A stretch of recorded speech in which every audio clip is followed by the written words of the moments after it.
আসসালামু আলাইকুম।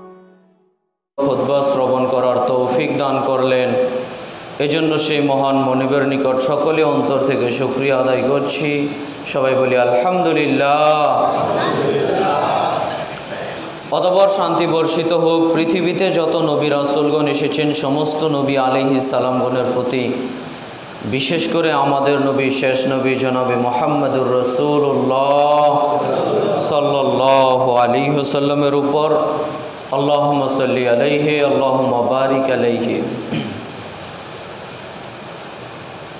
সম্মানিত জুমা সালাতের মুসল্লিবৃন্দ,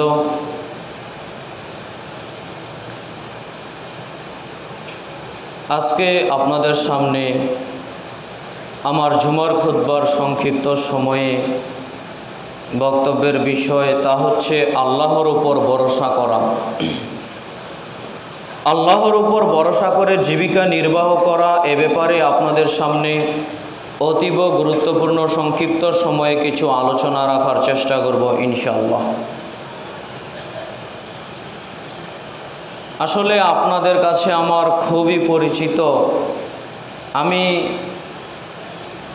আপনাদের এখানে মাঝে মধ্যেই আসতাম, আপনারা সবাই আমাকে চিনেন, আমিও আপনাদের মোটামুটি সবাইকেই চিনি আলহামদুলিল্লাহ। তো মাঝে মধ্যে আসতাম, তো এখন ছোট্ট একটা দায়িত্ব নেওয়া হয়েছে, জুমার খুতবা এক জায়গাতে দেই, মাসে 3টার মতো জুমার খুতবা দেই, যার ফলশ্রুতিতে আপনাদের এখানে তেমন আর আশা পড়ে না। এরপরেও সাইফুল্লাহ ভাই আরও যারা আপনারা পরিচিত মাঝে মধ্যে দেখা হলে বলে চলেন আমাদের এখানে। তো যাক আলহামদুলিল্লাহ, আজকে সুযোগ করে আপনাদের এখানে চলেই আসলাম আলহামদুলিল্লাহ। সম্মানিত উপস্থিতি, আপনাদের সামনে আমি যে বিষয়ে আলোচনা নির্ধারণ করেছি তা হচ্ছে আল্লাহর উপর ভরসা করা। বিষয়টি অতীব গুরুত্বপূর্ণ একটি বিষয়। কেন গুরুত্বপূর্ণ বিষয়? স্বয়ং আল্লাহ সুবহানাহু ওয়া তাআলা নিজেও চান পৃথিবীর সকল মানুষ আমার উপর ভরসা করে জীবিকা নির্বাহ করুক।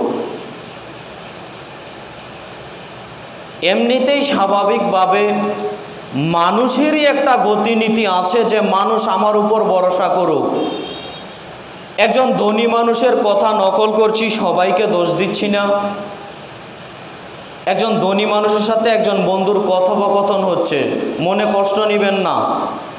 একজন ধনী মানুষের সাথে তার বন্ধুর কথোপকথন হচ্ছে যে বন্ধু, তোমার তো অর্থ সম্পদের অভাব নেই, অনেক অর্থ সম্পদ রয়েছে, তো তুমি যখন জাকাত প্রদান করো তো এরকম শত শত মানুষ, হাজার হাজার মানুষ সিরিয়ালে দাঁড়িয়ে থাকে, এরপরে তুমি জাকাত প্রদান করো, তুমি তো পারো সবাইকে না দিয়ে এমন 10 জন মানুষকে জাকাত দাও যেই 10 জন মানুষ পরবর্তীতে আর জাকাত নিবে না, তুমি এমন একটা তাদেরকে ব্যবস্থা করে দিতে পারো। তো ওই বন্ধু বলেছে যে আমি এমনটা করতে পারি, কিন্তু যখনই আমি এমনটা করে দিব, যেই 10 জনকে করে দিব এই 10 জন আর আমার পিছনে ঘুরবে না। বুঝতে পারেননি মনে হয়। এটা কিন্তু সবাইকে দোষ দিচ্ছি না, আমার এটা শোনা কথা, কিন্তু এই কথাটা বাস্তব যে মানুষও চায় যে মানুষ আমার উপর ভরসা করে থাকুক। বুঝতে পারেননি মনে হয়। তো আল্লাহ সুবহানাহু ওয়া তাআলা রব্বুল আলামিন তিনি নিজেও চান পৃথিবীর সকল মানুষ, সব কিছু তো আল্লাহই দিয়েছে, সব কিছু আল্লাহর পাওয়ার যোগ্য, আল্লাহ হকদার, এরপরেও আল্লাহ সুবহানাহু ওয়া তাআলা নিজেও চান যে বান্দাগণ আমার উপর ভরসা করে জীবিকা নির্বাহ করুক। কাজেই সম্মানিত জুমা সালাতের মুসল্লিবৃন্দ, আসলে বিষয়টি খুবই গুরুত্বপূর্ণ। হয়তোবা আমি আপনার সামনে বিষয়টি কতটুকু বুঝাতে পারি আর আপনারা কতটুকু বুঝতে পারেন তা আমি বিষয়টা আঁচ করতে পারবো না। তবে যখনই কোনো কাজ করবেন, কাজটা ছোট হোক কাজটা বড় হোক, কাজটা ছোট হোক কাজটা বড় হোক, কখনো মনে করবেন না যে আমি আমার নিজের ক্ষমতায় করে ফেললাম, কখনো মনে করবেন না যে এটা তো আমি আমার ক্ষমতার দাপুটেই সেরে ফেলতে পারবো, এমনটা মনে করবেন না। সব সময় আল্লাহর উপর ভরসা করেই কাজটা করার চেষ্টা করবেন, তাহলে এর মধ্যে আল্লাহ সুবহানাহু ওয়া তাআলা বারাকাত দিবেন ইনশাআল্লাহ। এ ব্যাপারে আল্লাহ সুবহানাহু ওয়া তাআলা পবিত্র কোরআনুল কারীমের সূরা ইব্রাহিমের 11 নম্বর আয়াতে আল্লাহ সুবহানাহু ওয়া তাআলা বলছেন, ওয়া আলাল্লাহি ফালিয়াতাওয়াক্কালিল মুমিনুন। আল্লাহ সুবহানাহু ওয়া তাআলা বলছেন, মুমিনদের জন্য উচিত হলো তারা আল্লাহর উপর ভরসা করেই জীবিকা নির্বাহ করবে। মুমিনদের জন্য করণীয় কাজ হচ্ছে তারা একমাত্র আল্লাহর উপরেই ভরসা করে জীবিকা নির্বাহ করবে। একথা আল্লাহ সুবহানাহু ওয়া তাআলা অত্র আয়াতে বলেন। অন্যত্র আল্লাহ সুবহানাহু ওয়া তাআলা সূরা তালাকের 3 নম্বর আয়াতে আল্লাহ সুবহানাহু ওয়া তাআলা বলেন, ওয়া মান ইয়াতাওয়াক্কাল আলাল্লাহ ফাহুয়া হাসবু। যেই ব্যক্তি আমার উপর ভরসা করে কাজ করবে, আমি আল্লাহ সুবহানাহু ওয়া তাআলা তার জন্য যথেষ্ট হয়ে যাব। সুবহানাল্লাহ। আপনি একটা কাজের সিদ্ধান্ত নিলেন, আপনি যখন কাজটা আল্লাহর উপর সমর্পণ করবেন, আল্লাহর উপর ভরসা করবেন, ইনশাআল্লাহ যখন বলবেন, তখন আল্লাহ সুবহানাহু ওয়া তাআলা বলছেন, যখন তুমি কাজের সিদ্ধান্ত নেবে তখন আল্লাহর উপর ভরসা করো, তাহলে আল্লাহ সুবহানাহু ওয়া তাআলা স্বয়ং তোমাকে সাহায্য করবেন। সুবহানাল্লাহ। কাজেই সম্মানিত জুমা সালাতের মুসল্লিবৃন্দ, আপনার আমার অতীব জরুরি কাজ হচ্ছে, যখনই আমি যে কাজ করি, কাজটা ছোট হোক কাজটা বড় হোক, সম্ভবপর আল্লাহ সুবহানাহু ওয়া তাআলার উপর ভরসা করে জীবিকা নির্বাহ করতে হবে। আপনার সামনে আমি কিছু ঘটনা নকল করব, যেখানে প্রমাণ করার চেষ্টা করব, যদি আমি আল্লাহর উপর ভরসা করতে পারি, যদি আমি আল্লাহর উপর ভরসা করতে পারি, তাহলে আল্লাহ সুবহানাহু ওয়া তাআলা আপনাকে আমাকে সাহায্য করবেন। আমি যতই গুনাহগার হই, আমি যতই অপরাধী হই, যদি আমি আল্লাহর উপর ভরসা করে কাজ করতে পারি, তো আল্লাহ সুবহানাহু ওয়া তাআলা আপনার আমার ওই কাজে সাহায্য করবেন। পক্ষান্তরে আমি যদি আল্লাহর উপর ভরসা না করি, আমি যদি মসজিদের খতিব সাহেব হই, ইমাম সাহেব হই, মুয়াজ্জিন সাহেব হই, মসজিদের সভাপতি হই, সমাজের নেতৃত্ব স্থানীয় লোক হই, যত ক্ষমতাধর লোকই হন না কেন, যদি আপনি আল্লাহর উপর ভরসা করে কাজটা না করেন, যদি আপনি আল্লাহর উপর ভরসা করে কাজটা না করেন, ওই কাজতে আল্লাহ সুবহানাহু ওয়া তাআলা ওই কাজের মধ্য থেকে বারাকাত নামক জিনিসটা তুলে দিবেন। কাজেই সম্মানিত উপস্থিতি, আপনাকে আমাকে আল্লাহর উপর ভরসা করেই জীবিকা নির্বাহ করতে হবে। যেমন রাসূল সাল্লাল্লাহু আলাইহি সাল্লাম বলছেন, তোমাদের কোনো মানুষ যদি বাড়ি থেকে বের হওয়ার সময় একটা দোয়া পড়ে, বিসমিল্লাহি তাওয়াক্কালতু আলাল্লাহ লা হাওলা ওয়ালা কুওয়াতা ইল্লা বিল্লাহ, আল্লাহর নামে বের হলাম, আমার চলাচল, আমার নড়াচড়ার কোনো শক্তি নেই, আল্লাহর শক্তি। যেই ব্যক্তি এই দোয়া পড়ে বাড়ি থেকে বের হয়, দোয়া পড়ে বের হয়েছে মানে আল্লাহর উপর ভরসা করেছে। কথা বুঝতে পারছেন?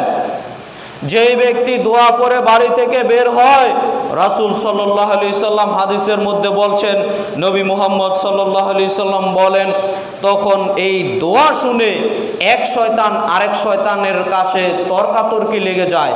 এক শয়তান আরেক শয়তানকে বলতে থাকে, এই ব্যক্তিকে তুমি কোনো ক্ষতি করতে পারবে না। আরেক শয়তান পাল্টা জবাবে বলে, কেন ক্ষতি করতে পারবো না? তখন এই শয়তানরা জবাব দেয়, এই ব্যক্তিকে স্বয়ং আল্লাহ সুবহানাহু ওয়া তাআলা নিজে পথ বের করে দিয়েছেন। সুবহানাল্লাহ। এই ব্যক্তিকে স্বয়ং আল্লাহ সুবহানাহু ওয়া তাআলা নিজে পথ বের করে দিয়েছেন। অতএব শয়তান থেকে এই ব্যক্তি নিরাপদে থাকবে, এই ব্যক্তি সকল বিপদ আপদ থেকে নিরাপদে থাকবে। রাসূল সাল্লাল্লাহু আলাইহি সাল্লাম বলেন, আল্লাহর উপর ভরসা, আল্লাহর উপর তাওয়াক্কুল। সহিহ তিরমিজি গ্রন্থের হাদিসে এসেছে, ওমর ইবনুল খাত্তাব রাদিয়াল্লাহু তাআলা আনহু বলেন, রাসূল সাল্লাল্লাহু আলাইহি ওয়াসাল্লাম বলেছেন, লাউ আন্নাকুম কুনতুম তাতাওয়াক্কালুনা আলা হাক্কা তাওয়াক্কালিহি লা রুজিকতুম কামা ইয়ারযুকুত তায়রু তাকদু খিমাসান ওয়া তারহু বিতানান। রাসূল সাল্লাল্লাহু আলাইহি সাল্লাম বলছেন, যেই ব্যক্তি আল্লাহর উপর ভরসা করার মতো ভরসা করতে পারবে, ভালো করে বুঝেন, রাসূল সাল্লাল্লাহু আলাইহি সাল্লাম বলছেন, যেই ব্যক্তি আল্লাহর উপর ভরসা করার মতো ভরসা করতে পারবে, রাসূল সাল্লাল্লাহু আলাইহি সাল্লাম বলছেন, ওই ব্যক্তিকে আল্লাহ রিজিক দিবেন, এমন ভাবে রিজিক দিবেন, পাখিকে যেরকম রিজিক দিয়ে থাকেন, তাকদু খিমাসান ও তারহু বিতানান, পাখি যেমন জানে না সারাদিন আমি সারাদিন আমি কি ভক্ষণ করব? রাত্রিবেলাতে পাখি বাসাতে ফিরে, সন্ধ্যাবেলাতে পাখি বাসাতে ফিরে, আবার সকালবেলা খালি পেটে বের হয়ে যায়। সারাদিন কি রিজিক আহরণ করবে, সারাদিন কি রিজিক ভক্ষণ করবে, পাখির যেমন জানা নেই, পাখির যেমন আয়ত্তে নেই। রাসূল সাল্লাল্লাহু আলাইহি সাল্লাম পাখির দৃষ্টান্ত দিয়ে বলছেন, পাখির যেমন টেনশন করা লাগে না, পাখির যেমন দুশ্চিন্তা করা লাগে না, আমি কি রিজিক ভক্ষণ করব, আমি কি রিজিক ভক্ষণ করব। মানুষ যদি সত্যিকার অর্থে আল্লাহর উপর ভরসা করার মতো ভরসা করতেন, রাসূল সাল্লাল্লাহু আলাইহি সাল্লাম বলছেন, পাখিকে যেরকম রিজিক দিয়ে থাকেন আল্লাহ সুবহানাহু ওয়া তাআলা মানুষকে তেমন রিজিক দিবেন। সুবহানাল্লাহ। আপনি আমি আল্লাহর উপর ভরসা করতে পারি না, এ কথাই ঠিক। রাসূল সাল্লাল্লাহু আলাইহি সাল্লামের হাদিসের দিকে লক্ষ্য করলে আজ করতে পারবেন বিষয়টি। রাসূল সাল্লাল্লাহু আলাইহি সাল্লাম বলছেন, মানুষ যদি ভরসা করার মতো ভরসা করতে পারে, পয়েন্টটা ভালো করে মনে রাখবেন, মানুষ যদি ভরসা করার মতো ভরসা করতে পারে, ভরসা অনেকেই করে, ভরসার অনেকেরই ত্রুটি থাকতে পারে। ভরসা কাকে বলে? ভরসার নমুনা কয়েকটা আপনার সামনে দেখানোর চেষ্টা করব। মানুষ যদি ভরসা করার মতো ভরসা করতে পারে, তাহলে আল্লাহ সুবহানাহু ওয়া তাআলা রিজিকের দায়িত্ব স্বয়ং আল্লাহ নিচ্ছেন। সুবহানাল্লাহ। অথচ সমাজের মধ্যে দেখা যায় মানুষ হালালকে হারাম তোয়াক্কা করছে না। রাসূল সাল্লাল্লাহু আলাইহি সাল্লাম বলছেন, ইয়াতি আলান নাসে জামানুন লা ইউবালিন নাস মা আখাযা মিনহু আমিনাল হালাল আমিনাল হারাম। অচিরেই তোমাদের মাঝে এমন একটা জামানা চলে আসছে, অচিরেই তোমাদের মাঝে এমন একটা যুগ চলে আসছে, মানুষ হালাল ইনকাম করছে না হারাম ইনকাম করছে, মানুষ হালাল ইনকাম করছে না হারাম ইনকাম করছে। মানুষ তোয়াক্কা করবে না, মানুষ চিন্তা ভাবনা করবে না যে আমি হালাল ইনকাম করছি না হারাম ইনকাম করছি। আপনি আমি কাপড়ের ব্যবসায়ী, ভালো ভালো কাপড়গুলো উপরে সাজিয়ে রাখি, ভিতরে তো ঠিকই যেই কাপড়গুলো অচল, যেই কাপড়গুলো বিক্রির অযোগ্য, ওই কাপড় ঠিকই ঢুকিয়ে বিক্রি করে দিচ্ছি। আর এই কথাই রাসূল সাল্লাল্লাহু আলাইহি সাল্লাম বলছেন যে অচিরেই তোমাদের মাঝে এমন একটা জামানা চলে আসছে, অচিরেই তোমাদের মাঝে এমন একটা যুগ চলে আসছে, মানুষ হালালকে হারাম, হারাম কি হালাল তোয়াক্কা করবে না, মানুষ মনে করবে সব আমার জন্য জায়েজ। এই যুগ কি সেই যুগ নয়? সম্মানিত উপস্থিতি, একটু বিবেচনার মধ্যে আনবেন, আপনি যে ইনকাম করছেন, আপনি যে রোজগার করছেন, এই রোজগারের মধ্যে আপনার হারাম মিশ্রিত আছে নাকি? এই রোজগারের মধ্যে হারাম মিশ্রিত আছে নাকি?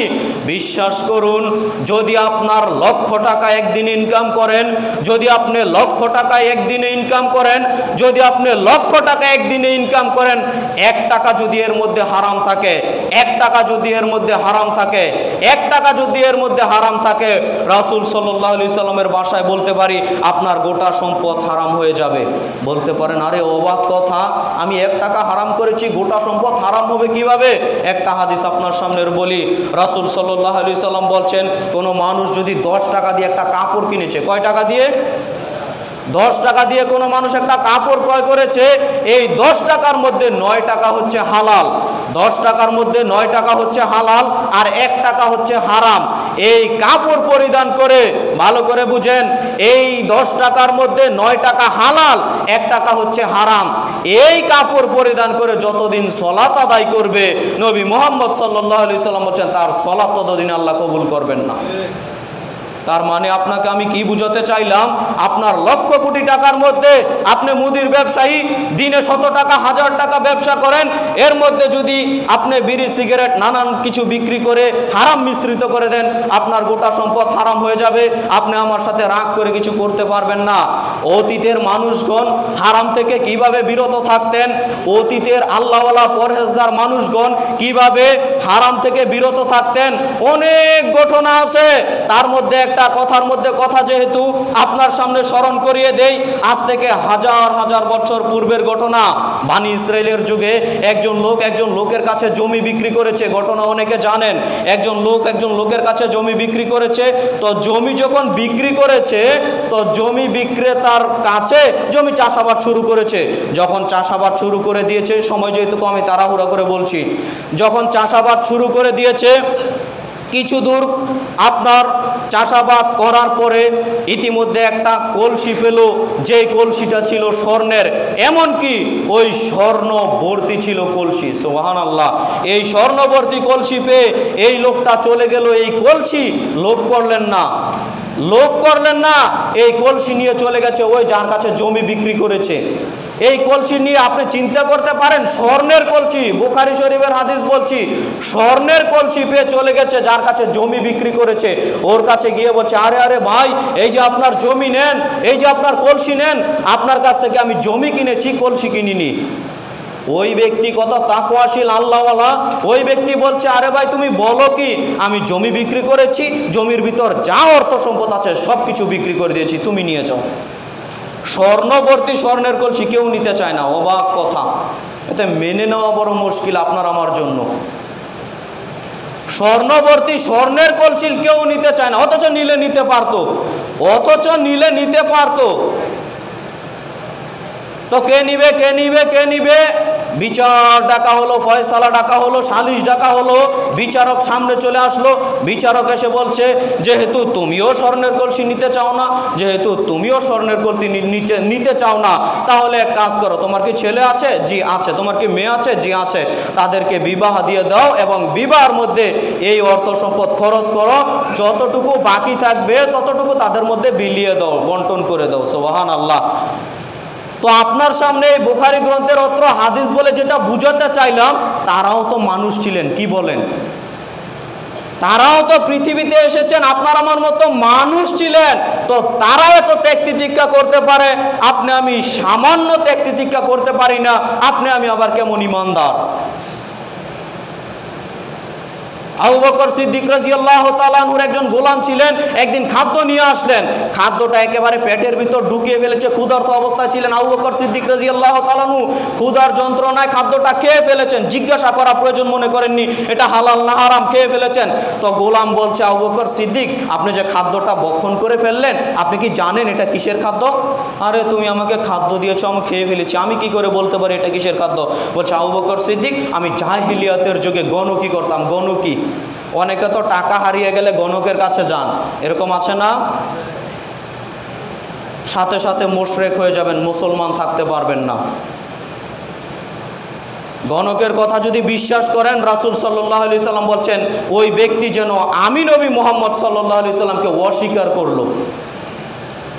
ওই ব্যক্তি যেন আমি নবী মুহাম্মদ সাল্লাল্লাহু আলাইহি সাল্লামকে অস্বীকার করলো। কাজেই টাকা পয়সা কিছু হারিয়ে গেলে খোঁজ খবর নিয়ে তালাশ করার চেষ্টা করবেন, অন্যথা গণকের কাছে যাওয়ার চেষ্টা করিয়েন না। ঈমানটা হারায়েন না, টাকা তো হারিয়েছেন, ঈমানটা হারায়েন না। সম্মানিত উপস্থিতি, আপনার সামনে আমি যেটা বলছিলাম, ওই গোলাম তখন বলছে, আবু বকর সিদ্দিক, আমি জাহিলিয়াতের যুগে গণকি করতাম, একজনের কাছে কিছু টাকা পাওনা ছিলাম, আমি বাজারে গেলাম, তো টাকাগুলো আমাকে দিল, এই টাকা দিয়ে আমি খাদ্যগুলো কিনে নিয়ে আসলাম। এই পর্যন্ত শোনা আবু বকর সিদ্দিক রাদিয়াল্লাহু তাআলা আনহু কত তাকওয়াশীল মানুষ ছিলেন, কত ঈমানদার মানুষ ছিলেন। আমার পেটের ভিতরে হারাম থাকবে, এটা আমি আবু বকর সিদ্দিক মেনে নিতে পারি না। সাথে সাথে আঙ্গুলটা ঢুকিয়ে দিলেন, সাথে সাথে বমন করে সব খাদ্য মাটির সাথে মিশিয়ে দিলেন। এর নাম আবু বকর সিদ্দিক, এর নাম আবু বকর সিদ্দিক রাদিয়াল্লাহু তাআলা আনহু। আমার পেটে হারাম থাকবে, এটা আমি আবু বকর সিদ্দিক মেনে নিতে পারি না। আপনার বিবেকের কাছে আমি প্রশ্ন রাখতে চাই, আপনার বিবেকের কাছে আমি প্রশ্ন রাখতে চাই, আপনি যে দিন রাত মানুষকে ধোঁকা দিয়ে, আপনি যে দিন রাত হারামকে হালালের সাথে মিশ্রণ করে নিজের ব্যবসা বড় করার চিন্তাধারা করছেন, আপনি যে দিন রাত সুদের সাথে সম্পৃক্ত আছেন, দিন রাত কিস্তিতে বলেন, উমুক ব্যাংকে বলেন, দিন রাত সুদের সাথে সম্পৃক্ত আছেন, মানুষকে সুদের উপরে টাকা দিচ্ছেন, কি ভালো লাগে, বসে বসে টাকা, বেশি টাকা পাওয়া যায়, সুদের উপর টাকা দিচ্ছেন। একটু চিন্তা ভাবনার মধ্যে আনতে পারেন না বিষয়গুলো? চিন্তা ভাবনার মধ্যে আনতে পারেন না যে আমিও তো একজন মানুষ, আমাকেও তো মরতে হবে, আল্লাহর নিকট তো আমাকেও জবাব দিতে হবে? চিন্তা ভাবনার মধ্যে আনা যায় না? সম্মানিত উপস্থিতি, আপনার সামনে আমি এক কথার মধ্যে আরেক কথায় চলে গেলাম। বলছিলাম আল্লাহর উপর ভরসা। প্রত্যেকটা মানুষকে বলবো, প্রত্যেকটা দিনী ভাই ও বোনকে বলবো, যখনই আপনি টাকা ইনকাম করবেন, যখনই আপনি রিজিক আহরণ করবেন, ভক্ষণ করবেন, হালাল না হারাম বিবেচনা করবেন, এবং বিবেচনার পূর্ব শর্ত হচ্ছে আল্লাহর উপর ভরসা করে জীবিকা নির্বাহ করবেন। আরে ভাগ্যে যেমন রিজিক আছে তেমন আপনি পাবেনই পাবেন। ভাগ্যে যদি আপনার ফকির থাকে, আপনি এখন যত লক্ষ কোটি টাকার মালিক হন, আপনি গরিব হবেনই। আপনি যদি এখন গরিব থাকেন, ভাগ্যে যদি থাকে আপনি ধনী হবেন, আপনি ধনী হবেনই হবেন। রাসূল সাল্লাল্লাহু আলাইহি সাল্লামের একটা হাদিস, ইন্নার রিজকা লা ইয়াতলুবুল আবদা কামা ইয়াতলুবুল আজালুহু। রাসূল সাল্লাল্লাহু আলাইহি সাল্লাম বলছেন, নিশ্চয় মানুষের মরণ যেমন মানুষকে খোঁজে, নিশ্চয় মানুষের মরণ যেমন মানুষকে খোঁজে, মানুষের যেই নির্ধারিত রিজিক রয়েছে তেমন মানুষকে খোঁজে। নেন এবার, মানুষের যেই নির্ধারিত রিজিক রয়েছে মানুষের পিছনে এমনভাবে ঘুরছে, তাকে ধরার জন্য, তার কাছে যাওয়ার জন্য মরণ যেমন মানুষকে দাওয়া করছে। মরেনি এমন কি কোনো মানুষ আছে? সম্মানিত উপস্থিতি, কাজেই রিজিক নিয়ে দুশ্চিন্তা করবেন না, টেনশন করবেন না, কখনো ভাববেন না আমার দোকানে যদি এই হারাম মালটা আজকে থেকে বিক্রি করা ছেড়ে দেই, আমার দোকানের এই হারাম বিক্রি করা মালটা যদি ছেড়ে দেই তাহলে আমার মনে হয় অনেক লস হয়ে যাবে। এমনটা ভাববেন না, এমনটা ভাববেন না। রিজিকের মালিক আপনি নন, রিজিকের মালিক হচ্ছেন আল্লাহ। রিজিকের মালিক আপনার দোকান নয়, রিজিকের মালিক হচ্ছে আল্লাহ। রিজিকের মালিক আপনার ব্যবসা নয়, রিজিকের মালিক হচ্ছেন আল্লাহ সুবহানাহু ওয়া তাআলা। সম্মানিত উপস্থিতি, আপনার সামনে আমি বলছিলাম সম্ভবপর আল্লাহ সুবহানাহু ওয়া তাআলার উপর ভরসা করবেন। যদি আপনি আমি বলতে পারি এখন আল্লাহর উপর ভরসা করলাম না, আল্লাহর উপর ভরসা করলাম না, যদি আপনি আল্লাহর উপর ভরসা না করেন, আপনি দেখতে পাচ্ছেন আপনার লাভ হচ্ছে, এখন বলতেই পারেন যে আল্লাহর উপর ভরসা না করলেও আমার লাভ হয়। যদি আপনি আল্লাহর উপর ভরসা না করেন তাহলে দুইটা ক্ষতি। এক, আল্লাহ আপনার ওই কাজে বাধা দিয়ে দিবেন, আল্লাহ আপনার ওই কাজকে ধ্বংস করে দিবেন, আল্লাহ আপনার ওই কাজকে ধ্বংস করে দিবেন। আর যদি ধ্বংস না করেন, আর যদি ধ্বংস না করেন তাহলে যেই অর্থ সম্পদ কামাই করছেন লক্ষ লক্ষ হাজার হাজার টাকা, এই অর্থ সম্পদের মধ্যে থেকে বরকত নামক জিনিসটা আল্লাহ তুলে দিবেন। আপনি বাজারে যাচ্ছেন বড় একটা ইলিশ মাছ কেনার জন্য, বাজারে যাচ্ছেন সমাজ কল্যাণ বাজারে বড় একটা মাছ কেনার জন্য, বলে যাননি ইনশাল্লাহ। তো আপনি ঠিকই বাজারে গিয়ে বড় একটা ইলিশ মাছ কিনে নিয়ে আসলেন, আল্লাহর উপর ভরসা করতে পারলেন না। এখানে আপনি আল্লাহর উপর ভরসা না করার ফলেও আপনি সফলতা পেয়েছেন, কিন্তু বিশ্বাস করুন এই সফলতার মধ্যে আল্লাহর বরকত নামক জিনিসটা থাকবে না। সম্মানিত উপস্থিতি, আপনাদের সামনে আমি বোঝানোর চেষ্টা করলাম আল্লাহর উপর ভরসা করার অনেক গুরুত্ব, অনেক গুরুত্ব। আপনি যত পাপী মানুষই হন, অনেকে বলে যখন দোয়া চাই যে ভাইজান দোয়া করিয়েন, তো বলে আমাদের মতো পাপী মানুষের দোয়া কি আর আল্লাহ কবুল করবে? বলে না এরকম? অনেকে বলে থাকে যে আমাদের মতো পাপী মানুষের দোয়া কি আল্লাহ আর কবুল করবে? আপনি ভুল করছেন, আপনি ভুল করছেন, আপনি ভুলের মধ্যে রয়েছেন। আপনি কত বড় পাপী হয়েছেন, আপনি কত বড় গুনাহগার হয়েছেন। আরে ইবলিশের দোয়া যদি আল্লাহ কবুল করতে পারে, আপনার আমার দোয়া কবুল করতে পারে না? ইবলিশ সাথে সাথে অন্যায় করেছে, সেজদা দেয়নি। আল্লাহ বলেছে তুমি আদমকে সেজদা দাও, ইবলিশ বলল অস্বীকার করে বসলো আমি সেজদা দেব না। ওই সময়ে আল্লাহ সুবহানাহু ওয়া তাআলার নিকট ইবলিশ দোয়া করছে যে আল্লাহ তুমি যেহেতু আমার উপর লানত দিয়েছো, আমি ধ্বংস হয়ে গেছি, তাহলে আমাকে কিয়ামত পর্যন্ত বাঁচার সুযোগ দাও। এটা দোয়া নয়? বুঝতে পারেননি মনে হয়। ইবলিশ বলেছে আমাকে কিয়ামত পর্যন্ত বাঁচার সময় দাও, এটা দোয়া হলো না? এটা আল্লাহর নিকট চাওয়া হলো না? তো আল্লাহ সুবহানাহু ওয়া তাআলা কি দোয়া কবুল করলেন না মনে হয়? তো ইবলিশের দোয়া যদি সাথে সাথে সেজদা অস্বীকার করেছে, ওই সময়ে যদি ইবলিশের দোয়া আল্লাহ কবুল করতে পারে, আপনি আমি কত বড় পাপী হয়েছি যে আল্লাহ দোয়া করলে দোয়া কবুল করবেন না? আসলে দোয়া করার ক্ষেত্রে আপনার আমার অনেক ভুল আছে। দোয়া করার ক্ষেত্রে আপনি আমি তাড়াহুড়া বেশি করি, দোয়া করার ক্ষেত্রে আপনি আমি তাড়াহুড়া বেশি করি। তাড়াহুড়া কেমন করে? দোয়া করেছি, একটা বিপদ আসছে, একটা বিপদ আসছে, একটা বিপদ সামনে দেখতে পাচ্ছি, কিন্তু এই যে কান্নাকাটি করে দোয়া করলাম আল্লাহ তুমি বিপদ থেকে উদ্ধার করো, বিপদ থেকে উদ্ধার করো, দেখা গেল কিছুদিন পর ওই বিপদটা ঠিকই আসলো। তখন আপনি আমি মনে মনে ভাবলাম যে আল্লাহ মনে হয় আমার দোয়া কবুল করলেন না। এমনটা ভাবি না আপনি আমি? ভুল ধারণা। হয়তোবা আপনার দোয়া আল্লাহ কবুল করেছে। দোয়া কবুলের কয়েকটা নমুনা আছে। এক, আপনি যখন দোয়া করবেন, দোয়া কিন্তু বিফলে যায় না। আপনি যেই কোনো দোয়া করেন দোয়া বিফলে যায় না, আপনি যেই কোনো দোয়া করেন দোয়া বিফলে যায় না। আপনি দোয়া করেছেন আল্লাহ ওই বিপদ থেকে তুমি উদ্ধার করো, আপনার দোয়াটা কবুল করে আল্লাহ বিপদ থেকে উদ্ধার করলো, এটা হলো এক। দুই, আল্লাহ সুবহানাহু ওয়া তাআলা আপনার দোয়া কবুল করেছেন ঠিক, কিন্তু ওই বিপদটা ঠিকই দিলেন, কিন্তু দেখা গেছে আপনার তাকদীরের মধ্যে লেখা ছিল এই বিপদ আসার পরে কিছুদিন পর আবার বিরাট একটা বিপদ আছে, কিছুদিন পর বিরাট একটা বিপদ আছে। আল্লাহ সুবহানাহু ওয়া তাআলা আপনার দোয়ার বদৌলতে ওই বিপদ থেকে আল্লাহ দূর করে দিবেন। সুবহানাল্লাহ। তিন, আপনি দোয়া করেছেন আল্লাহ সুবহানাহু ওয়া তাআলা দুনিয়াতে ঠিকই বিপদ দিয়েছে, পরের বিপদও ঠিকই দিয়েছে, আল্লাহ সুবহানাহু ওয়া তাআলা আপনার দোয়া কবুল করেছেন। এটার ফলাফল, এটার বিনিময় আল্লাহ সুবহানাহু ওয়া তাআলা মরার পর আল্লাহ সুবহানাহু ওয়া তাআলা আপনাকে আমাকে দিবেন। তো দোয়া কি বিফলে গেল? সম্মানিত উপস্থিতি, দোয়া করার ক্ষেত্রে কখনো ভাববেন না যে আল্লাহর নিকট দোয়া করলাম মনে হয় পেলাম না। আরে আল্লাহর নিকট দোয়া করলেই পাওয়া যায়। পীর মুরিদদের কাছে দোয়া চাইলে দোয়া পাওয়া যায় না। মানুষ কেমন বেকুব, মানুষ কেমন বোকা, মানুষ মনে করে আমার পীর সাহেব আমার দোয়া কবুল করতে পারে। মানুষের সন্তান হয় না, চেয়ে বসে পীরের কাছে। আরে রাসূল সাল্লাল্লাহু আলাইহি সাল্লাম বলছেন কবরে যেই ব্যক্তি আছে ওই ব্যক্তি হচ্ছে পানিতে ডুবন্ত ব্যক্তির ন্যায়। কবরে যেই ব্যক্তি আছে ওই ব্যক্তি হচ্ছে পানিতে ডুবন্ত ব্যক্তির ন্যায়। পানিতে ডুবন্ত ব্যক্তি যেমন সাহায্যর হকদার, কে আমাকে সাহায্য করবে, কে আমাকে বিপদ থেকে উদ্ধার করবে, ওই কবরে থাকা ব্যক্তি হচ্ছে অনুরূপ। কে আমার কাছে একটু দান সাদকা করবে আমার জন্য, কে আমার জন্য একটু দোয়া করবে। আর আপনি আমি বাঙালি মানুষ, আপনি আমি মুসলমান মানুষ, আপনার আমার কোনো কিছু চাওয়ার জন্য ওই কবরের কাছে গিয়ে চাই। আপনি আমি কত বড় বেকুব।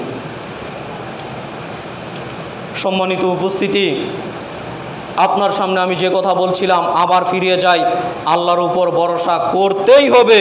আল্লাহর উপর ভরসা যদি করি আল্লাহ সুবহানাহু ওয়া তাআলার সাহায্য আসবে, আর যদি আল্লাহর উপর ভরসা করতে না পারি আল্লাহ সুবহানাহু ওয়া তাআলা সাহায্য করবেন না। আল্লাহ সুবহানাহু ওয়া তাআলা পাপী মানুষও যদি আল্লাহর উপর ভরসা করে তাকেও আল্লাহ সুবহানাহু ওয়া তাআলা সাহায্য করেন।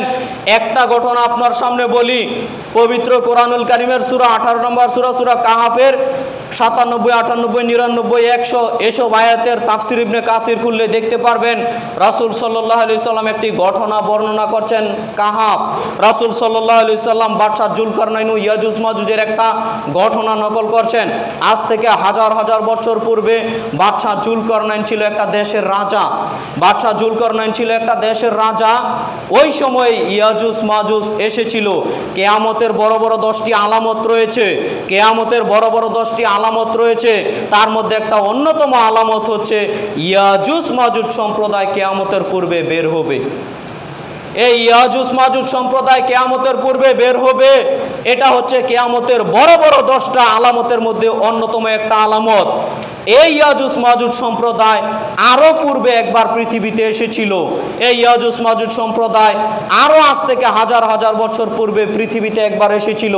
তারা এত খারাপ, তারা এত নিকৃষ্ট, তারা এত খারাপ, ভালো করে বুঝেন, যারা হেলান দিচ্ছেন হেলানটা ছেড়ে দেন।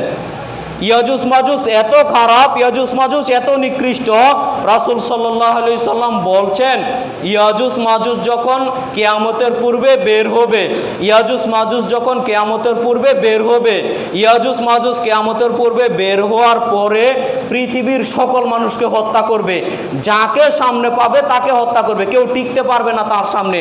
তো হত্যা করার পর তারা বলবে দুনিয়াতে যারা ছিল তাদেরকে হত্যা করে ফেলেছি, এবার আসমানে যিনি আছেন আল্লাহ সুবহানাহু ওয়া তাআলা তাকে হত্যা করব। দেখেন কত বড় খারাপ।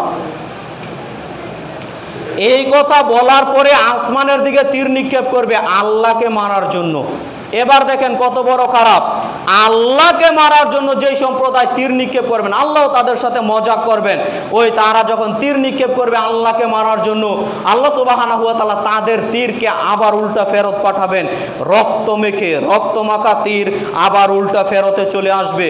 যখন রক্তমাখা তীর তাদের কাছে পৌঁছে যাবে, তারা পেয়ে যাবে, তখন ইয়াজুজ মাজুজ সম্প্রদায়েরা বলা বলি শুরু করে দিবে, আরে শোনো শোনো, দুনিয়াতে যারা ছিল তাদেরকে হত্যা করে ফেলেছি, আসমানে যিনি আছেন তাকেও হত্যা করে ফেলেছি। নাউজুবিল্লাহ।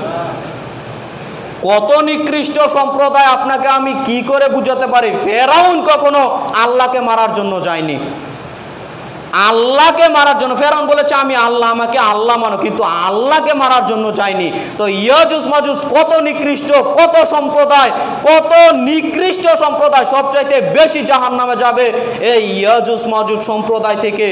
এই ইয়াজুজ মাজুজ কত নিকৃষ্ট হওয়ার পরেও, এই পয়েন্টটা ভালো করে বুঝেন, ইয়াজুজ মাজুজ কত নিকৃষ্ট হওয়ার পরেও, ইয়াজুজ মাজুজ কত নিকৃষ্ট হওয়ার পরেও তারা আল্লাহর উপর ভরসা করার কারণে আল্লাহ তাদের সাহায্য করবেন। তারা আল্লাহর উপর ভরসা করার কারণে আল্লাহ তাদের সাহায্য করবেন। তারা ছিল একটা গুহার মধ্যে বসবাস করত। আজ থেকে হাজার হাজার বছর পূর্বের ঘটনা। তারা গুহার মধ্যে বসবাস করত। তারা সকালে বের হতো, বিরাট দল। তারা সকালে বের হওয়ার পরে যত পশু পাখি রয়েছে, গাছপালা রয়েছে, গাছের ফল পাকা ধরেছে, মানুষ রিজিক আহরণ করবে, এই ফলগুলো একেবারে ধ্বংস করে দিত। মানুষ রিজিক আহরণের জন্য বৃক্ষ রোপণ করত, এইগুলো একেবারে ধ্বংস করে দিত, মাটির সাথে মিশিয়ে দিত। যারা মহিলা ছিল তাদেরকে মেরে ফেলতো। যত ছোট ছোট বাচ্চা রয়েছে, মাত্র সন্তান প্রসব করেছে, এই সন্তানদের এমনিতেই মেরে ফেলে দিত। এরা হলো ইয়াজুজ মাজুজ সম্প্রদায়। তারা আবার আদম সন্তান, তারা আবার আদম সন্তান। তো তারা এত নিকৃষ্ট হওয়ার পরও তারা এত অন্যায় করত। ওই সময়ের রাজা ছিলেন বাদশাহ জুলকারনাইন। বাদশাহ জুলকারনাইন ছিলেন ওই সময়ের রাজা। তখন জনগণ অতিষ্ঠ হয়ে বাদশাহ জুলকারনাইনের নিকট বিচার নিয়ে গেল, আরে আপনি তো আমাদের দেশের নেতা, দেশের রাজা, তো ইয়াজুজ মাজুজ যে একটা সম্প্রদায়, ওই যে গুহা থেকে বের হয়ে আসে, আমাদের এই ক্ষতি করে, তো আপনি তাদের বিরুদ্ধে একটু প্রতিহতমূলক ব্যবস্থা গ্রহণ করেন। তো আচ্ছা ঠিক আছে, তোমরা আমাকে সাহায্য করো, তোমরা আমাকে সাহায্য করো, আমি তাদের প্রতিহত করার ব্যবস্থা করছি। এই কথা বলার পরে রাতে যখন তারা ঘুমাতে গেছে, ইয়াজুজ মাজুজ সম্প্রদায় রাতে যখন গুহাতে ঘুমাতে গেছে, বাদশাহ জুলকারনাইন জনগণকে নিয়ে ওই গুহার যেই মুখটা ছিল, এই মুখের মধ্যে তামার প্রাচীরের বিশাল বড় এক লোহা ডালা প্রাচীর নির্মাণ করে দিলেন। রাতে রাতে নির্মাণ করে দিলেন এবং বললেন, কিয়ামতের আগ পর্যন্ত আল্লাহ যতদিন না চাইবেন ততদিন তারা আর বের হতে পারবে না। এই কথা বলে বাদশাহ জুলকারনাইন চলে গেলেন, লোহার মুখটা বের করে দিলেন। এরপরে সকালে যখন গুহার মধ্য থেকে ইয়াজুজ মাজুজ সম্প্রদায় বের হলো, যখন বের হতে চাইবে, বিশাল প্রাচীর, মুখ বন্ধ, কি করে বের হওয়া যায়? কি করবে? গর্ত খনন করতে লাগো। প্রাচীর গর্ত খনন করতে লাগলো। যখন গর্ত খনন করতে লাগলো, কিছু কিছু অংশ বের হওয়ার উপক্রম হয়ে গেল, কিছু অংশ মোটামুটি বাকি থাকলো। তখন তাদের যেই সর্দার ছিল, তাদের যেই নেতা ছিল, তারা ইয়াজুজ মাজুজ সম্প্রদায়কে সবাইকে ঘোষণা করে দিল, এই চলো, আজকে যেহেতু রাত হয়ে গেছে, চলো আমরা ঘুমিয়ে পড়ি, আগামীকাল বাকিটুকু গর্ত খনন করে আবার বেরিয়ে যাব। তো ঘুমাতে গেছে। তো আল্লাহর দয়া দেখেন, আল্লাহর রহমত দেখেন, যখন তারা রাতে ঘুমাতে গেছে, আল্লাহ সুবহানাহু ওয়া তাআলা যতটুকু তারা গর্ত করেছিল ততটুকু আল্লাহ আবার পূরণ করে দিলেন। সুবহানাল্লাহ। এরকম ঘটনা প্রতিদিন ঘটতে আছে, শুধু একদিন নয়। আজকে সকালেও, আজকে সন্ধ্যাবেলা, তো আজকেও তারা গর্ত খনন করতে লাগলো। হাদিসের ভাষ্য অনুযায়ী বোঝা যায় আজকেও গর্ত খনন করবে, আগামীকালও করবে, আগের দিনও করেছে। প্রতিদিন তারা গর্ত খনন করে। সন্ধ্যাবেলা তারা বলে, চলো আজকে ঘুমিয়ে যাই, আগামীকাল বাকিটুকু করব। কিয়ামতের পূর্বে, এই পয়েন্টটা বলার জন্য এতগুলো কথা, ভালো করে বুঝেন, এই পয়েন্টটা বলার জন্য এতগুলো কথা, নাক কান খোলা রেখে পয়েন্টটা বোঝার চেষ্টা করেন। কিয়ামতের পূর্বে তারা যখন বের হবে, আল্লাহ তাদের বের করতে চাইবেন। কিয়ামতের পূর্বে আল্লাহ তাদেরকে যখন বের করতে চাইবেন, তখন সন্ধ্যাবেলা তাদের সর্দার, তাদের নেতা বলবে, ওহে ইয়াজুজ মাজুজ সম্প্রদায়েরা, আজকে যখন সন্ধ্যা হয়ে গেছে, চলো আমরা আজকে ঘুমিয়ে যাই, আগামীকাল ইনশাল্লাহ, আগামীকাল ইনশাল্লাহ, আগামীকাল ইনশাল্লাহ। কি বাক্য বলল? আগামীকাল ইনশাল্লাহ আমরা বাকি কাজ সম্পন্ন করে বাইরে বেরিয়ে যাব। তো ঠিকই আল্লাহ সুবহানাহু ওয়া তাআলা তারা যখন রাতে ঘুমাতে গেছেন, ওই দিন পূর্ণ করেননি, ওই দিন আল্লাহ আর পূর্ণ করেননি। পরের দিন সকালবেলা তারা বাকিটুকু গর্ত খনন করে ঠিকই বেরিয়ে যাবে। এটা হলো কিয়ামতের পূর্বে ঘটনা ঘটবে। সম্মানিত জুমা সালাতের মুসল্লিবৃন্দ, এই পয়েন্টটা বলে আপনাকে আমি একটা জিনিস ভালো করে বোঝানোর চেষ্টা করি।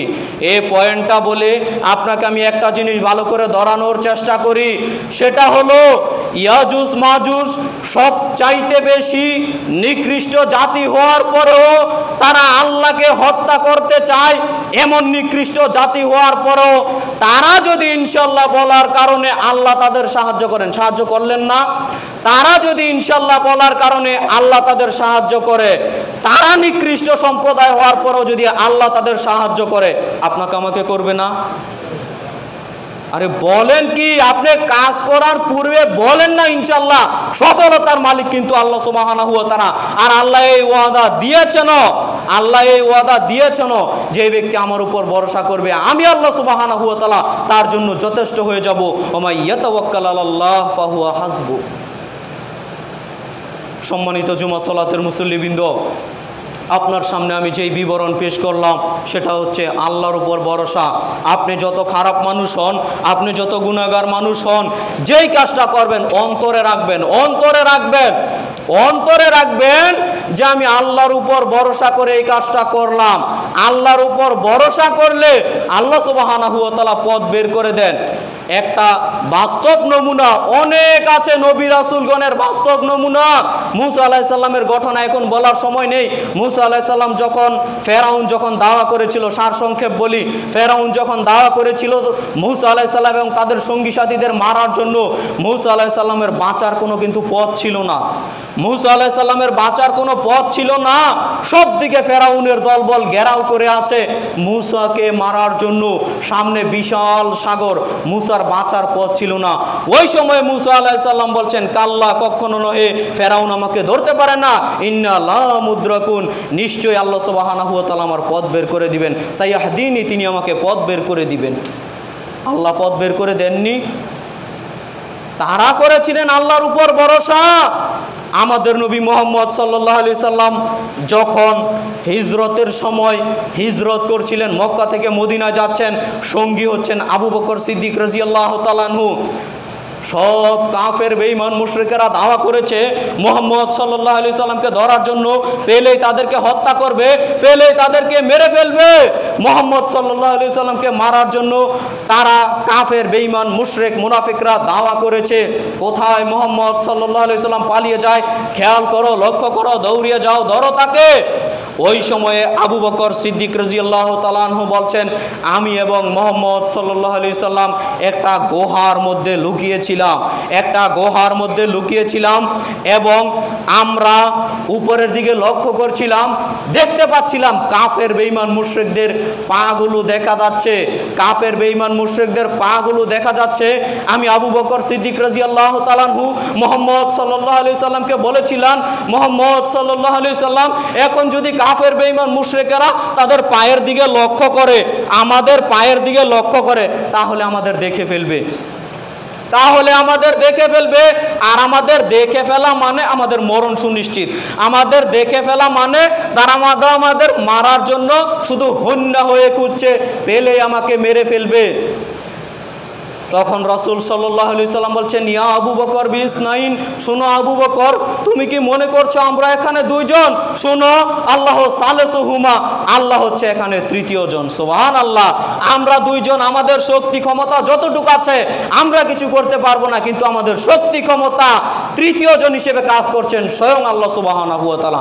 তাদের ভরসা দেখেন, তাদের তাওয়াক্কুল দেখেন, তাদের ঈমান দেখেন।